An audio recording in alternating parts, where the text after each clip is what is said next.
সিলেটে আসলেন এক মানবিক ডাক্তার, যিনি কোনো সাধারণ কোনো ডাক্তার নয়, পিএইচডি ডিগ্রিধারী একজন ডাক্তার, বাংলাদেশ আকুপাংচার অ্যাসোসিয়েশনের সভাপতি, বাংলাদেশ আকুপাংচারের জনক যাকে বলা হয়। পৃথিবীর বুকে মাত্র 3 জনই গোল্ড মেডেলিস্ট পেয়েছেন আকুপাংচারের উপর, তার মধ্যে বাংলাদেশে পেয়েছেন মাত্র একজন, ভারতের 2 জন। সেই একজনই হচ্ছেন প্রফেসর ডক্টর NM কিরণ। 40 বছর ধরে কাজ করতেছেন আকুপাংচার নিয়ে এবং স্টেম সেল নিয়ে। যে কথাটি বলতেছিলাম, ওনার কিন্তু পিএইচডি করা আকুপাংচারের ওপর, আকুপাংচার নিয়ে পিএইচডি করা, ডক্টরেট ইন আকুপাংচার, WHO স্বীকৃত, অর্থাৎ বিশ্ব স্বাস্থ্য সংস্থা কর্তৃক স্বীকৃত ডাক্তার, যিনি ঢাকায় পুলার হাসপাতালে তিনি চেম্বার করেন। সেখানে যারা রোগীরা যান ওনার কাছে পরামর্শের জন্য বা ভিজিটের জন্য উনি নেন 1500 টাকা। কিন্তু সিলেটে আসছেন, যেহেতু আপনারা জানেন, সিলেটে আসার কারণে উনি প্রথম থেকেই আসলে কোনো ধরনের ভিজিট নিচ্ছেন না। আপনারা যত বড় রোগী হোক না কেন, যত জটিল রোগ না হোক কেন, একজন রোগী দেখতে যদি 10 মিনিট লাগে, 20 মিনিট লাগে, সেটাও কোনো বিষয় না। আমরা গত কয়েকদিন ধরে যে প্রচারণা করতেছি, তার মধ্যে আমরা অনেককেই দেখতেছি যারা বাংলাদেশ স্পাইন অ্যান্ড অর্থোপেডিক্স হাসপাতালে চিকিৎসা নিয়ে ব্যর্থ হয়েছেন, ন্যাশনাল ইনস্টিটিউট অফ নিউরো সায়েন্সে চিকিৎসা নিয়েছেন, স্কয়ার হাসপাতালে নিয়েছেন, পিজি হাসপাতালে নিয়েছেন, এবার কেয়ার হাসপাতালে নিয়েছেন, ভারতের মাদ্রাজে, হায়দ্রাবাদে, চেন্নাইতে, এগুলো অ্যাপোলোতে চিকিৎসা নিয়েছেন, তারা ব্যর্থ হয়েছেন। তারাও কিন্তু এখানে আসতেছেন। এই যে রোগীরা, ওনারা হচ্ছে স্ট্রোক, দীর্ঘদিন স্ট্রোক করে ছিলেন, বিছানায় ছিলেন, কোনো ধরনের উন্নতি হয়নি, তিনিও আসলেন ফ্রি চিকিৎসা প্রদান, অর্থাৎ ফ্রি যে ভিজিট বা ফ্রি যে পরামর্শ, এটা সবার জন্য উন্মুক্ত। এই ধরনের আসলে অসংখ্য রোগীরা এখানে এসেছেন। আমার সামনে যিনি আসলে সাদা গেঞ্জি পরিহিত, উনি লন্ডন থেকে এসেছেন। ওনার বয়স 60। উনি স্ট্রোক করে এক অংশ প্যারালাইজ হয়ে গেছে, ওনার শরীরে একটা অংশ প্যারালাইজ হয়েছেন, লন্ডনে চিকিৎসা করে ব্যর্থ হয়েছেন। আপনারা বলতে পারবেন এখানে এত রোগীরা আছে, প্রতিদিন আসে 17 অধিক। উনি প্রতিদিন ফ্রিতেই শুধু কনসালটেন্ট করে থাকেন, কোনো ধরনের চিকিৎসা নেন, চিকিৎসা ফ্রি নেন না। আর বাকি যে চিকিৎসা সেটা তো অবশ্যই একটা ফ্রি আছে। তবে যেটা বলতে চাইছি, যে চিকিৎসার টাকাতে তিনি পার সেশনে 2500-এর মতো নেন, সেটা সিলেটে 1500 টাকা নেন।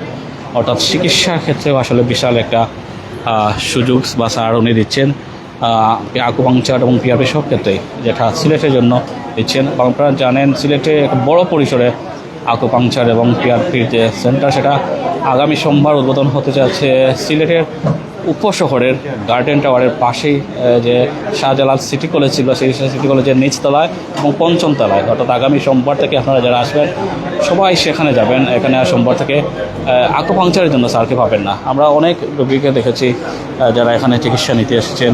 আমরা বিশেষ করে বলছিলাম যে লন্ডন থেকে যারা এসেছেন, তাদের মধ্যে উনি একজন অন্যতম। উনি লন্ডনে চিকিৎসা নিয়েছেন, ব্যর্থ হয়েছেন। আপনারা জানেন, সবাই মনে করে থাকে আসলে লন্ডন, আমেরিকা, সিঙ্গাপুর, মালয়েশিয়া, এইসব থাইল্যান্ড, এইসব দেশের চিকিৎসা ভালো। অবশ্যই সেটা ডেফিনেটলি ভালো, কিন্তু অনেক রোগীকে আমরা দেখতেছি যারা সেই সব উন্নত দেশের চিকিৎসা নিয়েছেন, লক্ষ লক্ষ টাকা খরচ করেছেন, ফলাফল এসেছে হতাশা।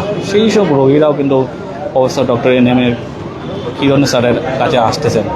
বিষয়টা এরকম না যে আমরা যে প্রচারণা করতেছি বিদায় যে উনি হাজার রোগী পাচ্ছেন, এরকম না। ওনার যে প্রোফাইল আছে, ওনার যে যোগ্যতা আছে, ওনার যে ডিগ্রি আছে, 40 বছর ধরে কাজ করেছেন উনি। আমরা যদি ওনার কাজের এক্সপিরিয়েন্সগুলো বলে থাকি, মানে কাজ করেছেন বাংলাদেশ অর্থের মধ্যে সবচেয়ে সরকারি যে হাসপাতালের মধ্যে অন্যতম হচ্ছে ঢাকা মেডিকেল কলেজে তিনি ডাক্তারি জীবন কাটিয়েছেন, বারডেমে চাকরি করেছেন, চিকিৎসা করিয়েছেন এবং কোনো স্বাস্থ্য সমাজভিত্তিক মেডিকেল কলেজে হাসপাতালে তিনি চিকিৎসা করিয়েছেন। ওখানে তিনি আকুপাংচার যে বিভাগ ছিল, সেই বিভাগের অধ্যাপক ছিলেন এবং বিভাগের প্রধান ছিলেন। বাংলাদেশে আকুপাংচার নিয়ে যত স্টুডেন্ট আছে, সব আকুপাংচার নিয়ে বর্তমানে যারা কাজ করতেছেন, মেজরিটি স্টুডেন্টই ওনার হাতে করা। যেহেতু 40 বছর ধরে ওনার আগে চিকিৎসা জীবন, সো সেই চিকিৎসা জীবনে ওনার কারিগরি ত্রুটি অনেক বেশি। আমরা একটু রোগীদের সাথে জানার চেষ্টা করবো আসলে এখানে কী চিকিৎসা দেওয়া হচ্ছে। সব কথা হচ্ছে আপনারা যারা সিরিয়াল নিতে চান তাদেরকে অনুরোধ করবো, আপনারা আর হয়তো সিরিয়াল এই সপ্তাহে পাবেন না, আপনারা আগামী সপ্তাহে চলে আসবেন উপশহরের সিলেট ল কলেজের পাশে এবং গার্ডেন টাওয়ারের মধ্যখানে যে রোডটা গেছে আবুল মাল আব্দুল মুহিত কীরকম প্লেস যেটা ছিল, বা আমরা যদি বলে থাকি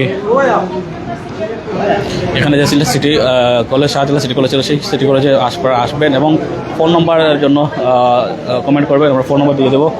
সব কিছু মিলিয়ে একটা ভালো অবস্থা। ইতিমধ্যেই যে চিকিৎসা আসলে সারা ফেলে দিয়েছে পুরো বাংলাদেশে, সেটা নিঃসন্দেহে প্রশংসার দাবিদার। তো ধন্যবাদ সবাইকে আমাদের সাথে থাকার জন্য। শত শত রোগীরা আসতেছেন, শত রোগীরা। আমরা যদি বলে থাকি এখানে যারা রোগীরা আসেন তারা প্রত্যেকেই আসলে ভুক্তভোগী। কেউ 7 বছর 6 বছর এরকম চিকিৎসা নিয়েছেন, স্ট্রোক করে প্যারালাইজ হয়ে গেছেন, বিভিন্ন জায়গায় চিকিৎসা নিয়েছেন, লাখ লাখ টাকা খরচ করেছেন, কিন্তু ফলাফল এসেছে সেই হতাশা, ব্যর্থতা। সেই ঠিক তেমনিভাবে PLID রোগী আছেন যারা কোমরে ব্যথার জন্য ভুগতেছেন, দেশের বিভিন্ন জায়গায় চিকিৎসা নিয়েছেন, তারা আসলে সেই যে কষ্ট, সেই ব্যথা সেটা রয়ে যায়। এখানে যে তিনি চিকিৎসা নেন, কোনো ধরনের মেডিসিন দেন না। আরেকটা কথা হচ্ছে কোনো ধরনের মেডিসিন দেন না। সর্বোচ্চ যদি উনি দেন 3 দিন বা 4 দিনের জন্য একটা দেন, চিকিৎসা চলাকালীন অবস্থায় প্রথম যখন চলে তখন দেন, পরবর্তীতে আর কোনো ধরনের মেডিসিন হতো উনি দেন না। অর্থাৎ কোনো ধরনের মেডিসিনের উপর উনি বিশ্বাসী না। আপনারা জানেন যখন পেন কিলার খাওয়া হয় বা স্টেরয়েড জাতীয় ওষুধ দেওয়া হয় তখন ব্যথা কমে, তখন রোগীরা কিছুটা ভালো বোধ করে, কিন্তু উনি সেটাও করেন না। অর্থাৎ স্টেরয়েড জাতীয় কোনো ওষুধ দেন না, কোনো ধরনের পেইন কিলার দেন না। যেটা দিলে আসলে 2-1 দিন বা 4-5 দিনের জন্য দেন, যেহেতু প্রথম অবস্থায় একটু ব্যথা বাড়ে অনেক সময় চিকিৎসা নিতে গেলে। তো সেই ক্ষেত্রে আসলে একদম যে ন্যাচারাল যে ভালো হওয়ার যে প্রচেষ্টা সেটা মূলত তিনি করে থাকেন। সো ধন্যবাদ সবাইকে প্রাইম সিলেটের সাথে থাকার জন্য।